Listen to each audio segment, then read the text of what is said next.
میرے پیارے ہم وطنوں، لوگ جب ایک ہو کے چلتے ہیں راستے خود بخود نکلتے ہیں۔ جن آندولن زندہ قوم کی علامت ہے۔ ہماری تحریک آزادی کی قیمتی وراثت ہے۔ نان انصافیوں کے خلاف لڑنے کا سب سے کارگر ہتھیار ہے۔ انقلاب کا سرچشمہ ہے۔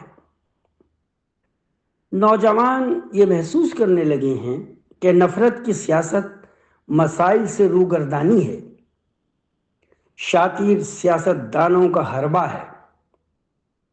وہ یہ بھی محسوس کرتے ہیں کہ مذہبی جذبات کو ابھار کر معیار زندگی کو بلند نہیں کیا جا سکتا۔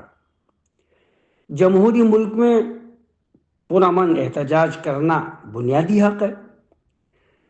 جنتر منتر پر ملک کے مختلف حصوں سے آئے ہوئے نوجوان تعلیمی نظام میں تبدیلی چاہتے ہیں۔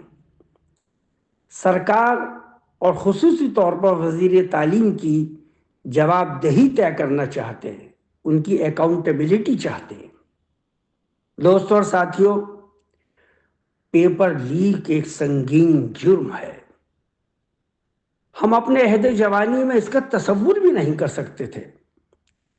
اس کے نتیجے میں نوجوانوں نے خودکشی جیسا تکلیف دہ قدم اٹھایا۔ ڈرائنگ روم کی سیاست کرنے والے اس بات کا اندازہ نہیں لگا سکتے کہ بار بار پیپر لیک ہونے سے سنجیدہ اور راتوں کو جاگ کر یکسوئی کے ساتھ محنت کرنے والے اور اپنی پلکوں کا لہو جلانے والے نوجوان کس سائیکولوجیکل ٹراما سے گزرتے ہیں۔ یہ ان کی آرزوؤں اور تمناؤں کا خون ہے۔ یہ نوجوان تو تعلیمی نظام سے بے اطلاعی برتنے والے انکمپیٹنٹ منسٹر کا صرف استعفیٰ چاہتے ہیں۔ معزز سامعین حضرات، موجودہ سرکار ایسا نظام تعلیم چاہتی ہے جہاں روشن خیالی کے امکانات ختم کر دیے جائیں، جہاں تحقیق اور جستجو کے دروازے بند کر دیے جائیں، جہاں نوجوان مذہبی تنگ نظری اور دقیانوسیت کی مصنوعی دیواریں توڑ کر ایک دوسرے کے گلے نہ مل سکیں، جہاں الفت بھری روحوں کے سفر پر ممانعت ہو۔ موجودہ سرکار نوجوانوں کو مدھیہ کالین یگ میں لے جا کر جدید نظریات سے دور کر دینا چاہتی ہے۔ تقسیم وطن کی ہولناکیوں کو یاد دلا کر انہیں اصل مدوں سے بھٹکانا چاہتی ہے۔ ساتھیوں، دنیا یہ بھی دیکھ رہی ہے کہ ذاتی انتقام کے پیش نظر جدید تعلیمی یونیورسٹیوں کو منہدم کرنے کے منصوبے تیار کیے جا رہے ہیں۔ ایجوکیشنل سسٹم کو ہائی جیک کر کے مختلف مذاہب اور تہذیبوں کے عظیم کارناموں کو فراموش کیا جا رہا ہے۔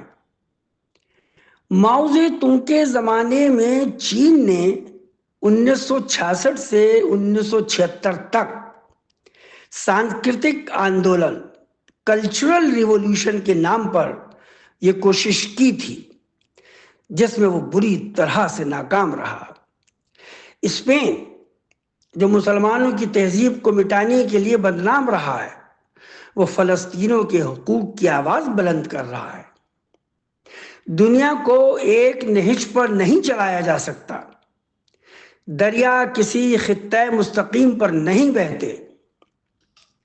وقت کی ضرورت بن کر ہمارے سامنے تبدیل رونما ہوتی ہیں۔ میرے پیارے دیش واسیوں، اپنے ملک کے نوجوانوں کو لاٹھیوں سے مارنا شرم کی بات ہے۔ پھر برٹش امپیریلزم کے طرز عمل میں اور آزاد ہندوستان کے جبر و تشدد میں کیا فرق رہ جاتا ہے؟ سادہ وردی میں باہر کے غیر سماجی عناصر کے ذریعے پرامن مظاہرے کو تشدد کی جانب دھکیلنا ایک غیر جمہوری طرز عمل ہے، لیکن یہ آمرانہ رویہ، یہ ڈکٹیٹوریل بیہیویئر نوجوانوں کے حوصلوں کو پست نہیں کر سکتا۔ ہندوستان میں پڑھے لکھے نوجوان کوریئر سروس میں بہت کم تنخواہوں پر کام کرتے ہیں، آپ کے گھروں پر آنے والے ڈیلیوری بوائز کا کام انجام دیتے ہیں، راتوں کو ٹیکسیاں چلاتے ہیں، ٹرینوں میں کیٹرنگ کرتے ہیں، ہاؤسنگ سوسائٹیز میں نگہبانی کرتے ہیں، گارڈز کا کام کرتے ہیں۔ نوجوانوں کی اپیکشا کرنے والے سیاستداں ان کی تکلیفوں کو نہیں سمجھ سکتے۔ ڈیئر کامریڈز، آزاد ہندوستان میں تعلیمی نظام کو درست کرنے کے لیے پہلی بار نوجوان سڑکوں پر آئے ہیں، جس میں ہماری بہو بیٹیاں بھی شامل ہیں۔ نوجوان طلباء اور طالبات کی تکلیفوں اور شکایتوں کو سنے بغیر کیا وزیر اعظم کے پاس من کی بات کہنے اور براڈ کاسٹ کرنے کا کوئی جسٹیفیکیشن بنتا ہے؟ جنتر منتر پر ہونے والی بھوک ہڑتال اور اسٹوڈنٹس کے ساتھ ہونے والی بروٹیلٹی کی گونج new York, London, Paris, Berlin میں بھی سنی جا سکتی ہے۔ نوجوانوں کو آئینی حدود میں رہتے ہوئے، کانسٹیٹیوشنل پیرامیٹرز میں رہتے ہوئے موجودہ سرکار کی نظریاتی کجروی کے خلاف لڑنا ہوگا۔ نوجوانوں کو یہ اضطراب کسی بڑی تبدیلی کا پیش خیمہ ثابت ہوگا۔ دوستو، عوامی تحریکوں کو جاری رکھنے کے لیے مستقبل کا ایک خاکہ بھی ضروری ہے، فکر و نظر کا ایک سرچشمہ بھی چاہیے جس سے وہ اپنی کشت تمنا کو سینچتے رہیں۔ جو ملک اپنے نوجوان کی قوت اور توانائی کو سمت نہیں دے سکتا، اسے اپنا انٹروسپیکشن کرنا چاہیے۔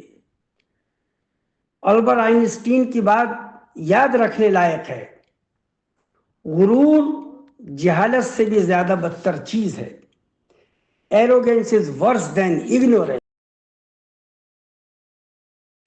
میڈیکل سائنس کی اسٹڈی کرنے والے اور نیٹ میں بیٹھنے والے طلباء زیادہ بہتر طریقے سے بتا سکتے ہیں کہ انسان بایولوجیکل پروسیس سے گزرنے کے بعد استتو میں آتا ہے، اور کوئی بھی انسان چاہے وزیر اعظم ہی کیوں نہ ہو، اگر وہ نان بایولوجیکل ہونے کا دعویٰ کرتا ہے تو اس سے زیادہ ہاسیاسپد، اس سے زیادہ ریڈیکولس بات اور کیا ہو سکتی ہے؟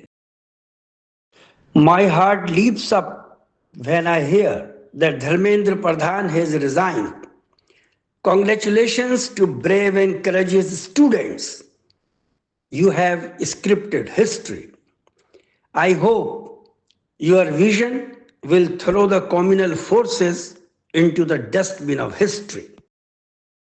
فیض صاحب نے آپ جیسے نوجوانوں کو مخاطب ہو کر کہا تھا، کہاں سے آئی نگار صبا کدھر کو گئی، ابھی چراغ سر رہ کو کچھ خبر ہی نہیں، ابھی گرانی شب میں کمی نہیں آئی، نجاتے دیدہ و دل کی گھڑی نہیں آئی، چلے چلو کہ وہ منزل ابھی نہیں آئی، چلے چلو کہ وہ منزل ابھی نہیں آئی۔ شکریہ، مہربانی۔